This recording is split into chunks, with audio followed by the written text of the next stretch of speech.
Fabrício Bruno, Cruzeiro. E a verdade é que Fabrício Bruno saiu triste do jogo contra o Japão, mas para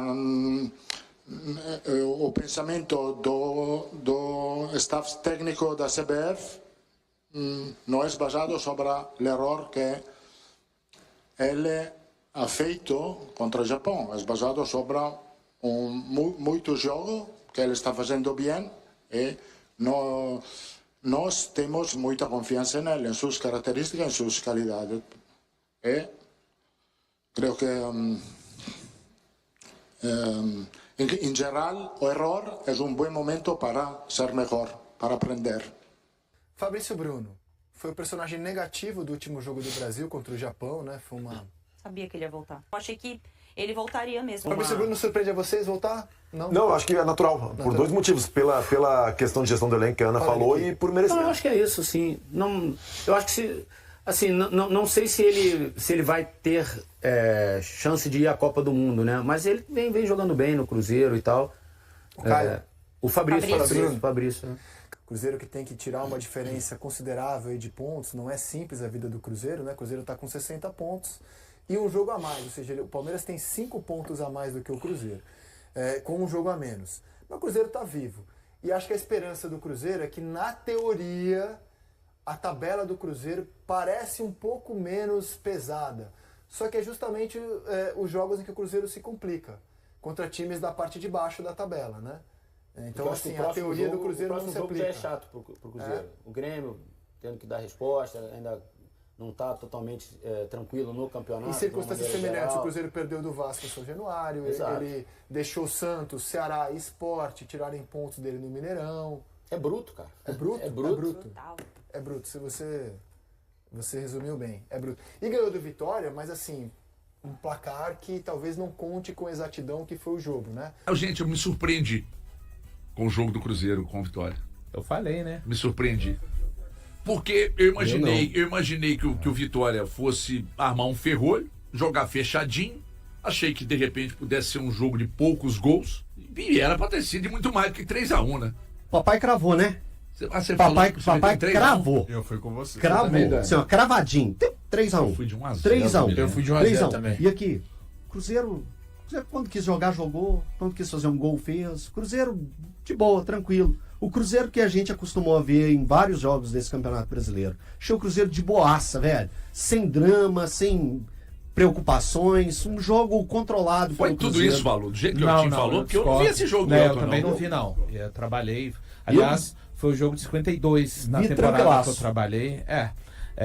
Cada um faz o seu próprio recorte da vida. Meu irmão. 52 jogos, já tá na hora de se poupar. Não, vamos... Não pode dar um problema muscular. Fazer a rotação. Rotação. E a rotação?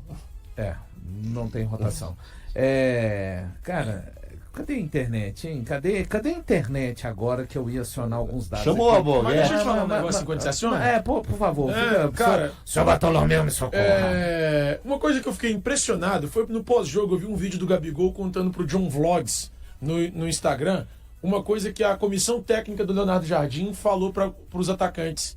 Se você puder voltar aí, por favor, Matheus, eu vou te complicar nessa, peço mil desculpas. No segundo gol do Caio Jorge, que viu o lançamento do Kaique, ela vem por trás da zaga, o Caio Jorge sai cara a cara com o goleiro. O Leonardo Jardim instruiu os jogadores do Cruzeiro a se posicionarem sempre ali próximo ao último homem do Vitória, porque o Vitória joga com uma linha muito alta e que seria mais fácil para os jogadores conseguirem pegar esse tipo de lançamento. Porque aí o Kaique podia fazer de um lado, do outro lado, no lateral direito, o William fazer também, e tentar encontrar ali os homens de frente. E aí é o jogo ideal para o Caio Jorge, que é um jogador que tem a velocidade necessária para fazer esse tipo de jogada. Então, eu só queria chamar atenção para isso. Foi o que mais me chamou a atenção no que eu vi na internet pós-jogo do Cruzeiro. Eu vi o Gabigol falando sobre isso com o John Vlogs. E assim, um ponto importante, eu também discordo do Eltinho. Eu acho que o Vitória, em algum momento da partida, teve mais espaço do que eu imaginaria que teria no jogo. O Vitória teve um pouquinho mais de espaço do que eu imaginava. Esse foi o único lance para mim de perigo. Eu tinha uma impressão de que o Cruzeiro pudesse enfrentar um time fechadinho e ao enfrentar um time fechadinho, o Cruzeiro fosse lá, fizesse o gol e depois tivesse que suportar um pouco mais de pressão, mas nada que fosse incomodar o time. Só que eu achei que o Vitória teve um pouco mais de espaço, especialmente no final do primeiro tempo, quando o Cruzeiro abre 2-0. Eu queria, inclusive, perguntar aos amigos sobre a questão do Lucas Silva. Semana passada, no Donos da Bola e também no sábado, na Liga do Milhão, a gente falou muito sobre esticar a corda ou não, né? E a impressão que eu tenho é que, com muito critério, com muito cuidado, o Cruzeiro anda com a corda esticada desde que o Léo Jardim mudou esse time e tal. É alta intensidade, vão pra cima e tem funcionado. Mas tem um jogador que eu não sei se ele está sentindo o aspecto físico e se tá na hora de dar uma segurada nele. O Lucas Silva precisa dar uma segurada, Valuzeiro? Cara, é difícil eu falar de fora, né? Mas assim, ele caiu o rendimento. Agora, tem uma questão. Mesmo com a queda de rendimento dele, e para mim tá perceptível essa queda de rendimento, mas com certeza dentro do campo ele está conseguindo realizar funções de acordo com o que pede o técnico Leonardo Jardim. Então, repito, para mim tá clara a questão.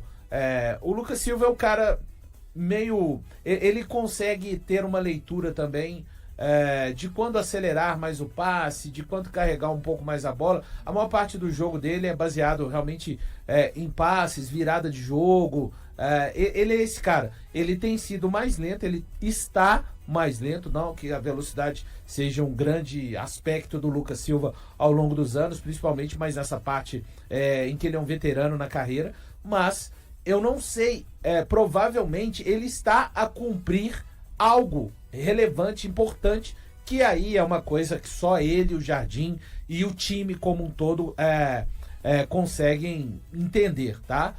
Acho que de repente o Eduardo poderia ter entrado inclusive mais cedo no jogo, no lugar do próprio Lucas Silva, que no segundo tempo o Cruzeiro se ajeita. Assim, eu falei no programa Os Donos da Bola na sexta que era importante, porque é óbvio, quando a segunda melhor defesa do campeonato perde o coração, que são os dois zagueiros, que algo pudesse acontecer, principalmente quando os dois zagueiros que substituem são zagueiros, um que jogou menos e que não tem o ritmo óbvio dos titulares, e outro que está voltando de uma cirurgia após 9 meses parados e que fez o primeiro jogo de 90. Então isso para mim era até meio óbvio, né?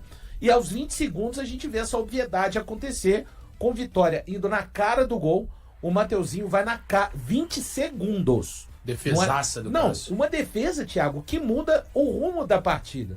Porque seria muito complicado.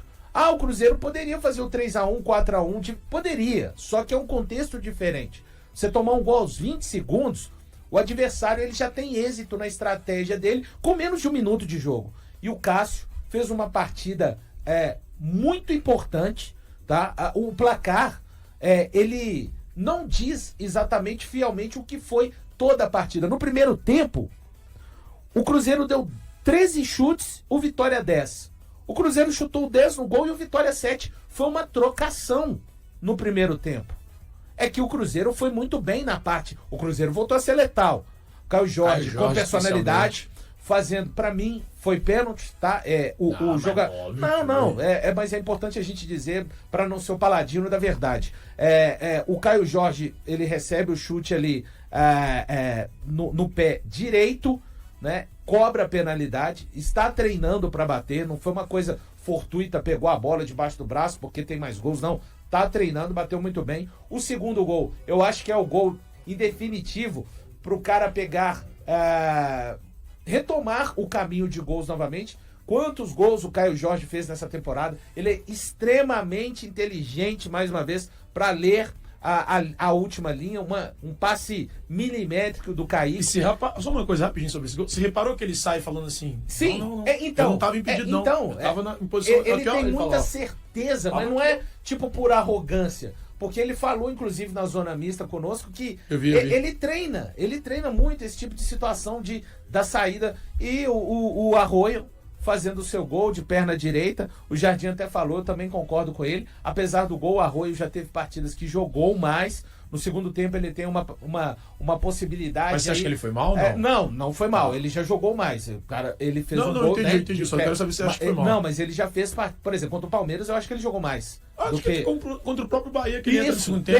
Perfeito. Ele joga só mais. isso. e aí ele perde um gol na segunda. Na segunda etapa, o Cruzeiro controla.